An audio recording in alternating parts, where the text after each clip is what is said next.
Ahoj, dnes som si pre vás pripravila recept na lososa so sladkými zemiakmi. Zoznam všetkých potrebných surovín nájdete ako vždy v popise videa. Začnite tak, že do hliníkovej fólie vložíte mäso, pridáte olivový olej, koreniny, citrón, zeleninu a maslo. Tak alobal poriadne uzavrite a dajte na plech na pečenie.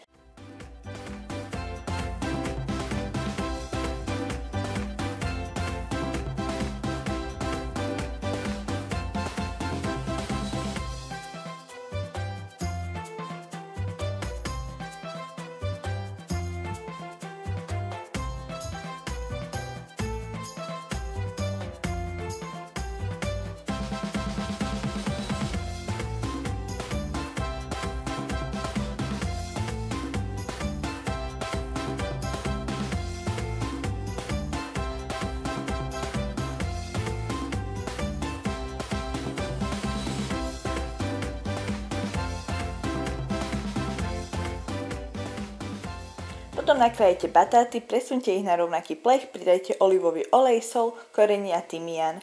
Takto pripravenú rybu aj zemiaky pečie pri 180 stupňoch približne 20 minút.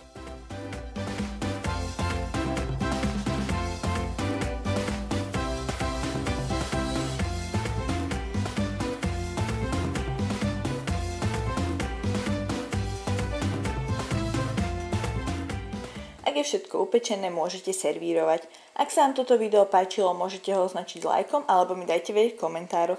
No a to je na dnes odo mňa všetko a my sa vidíme pri ďalšom videu.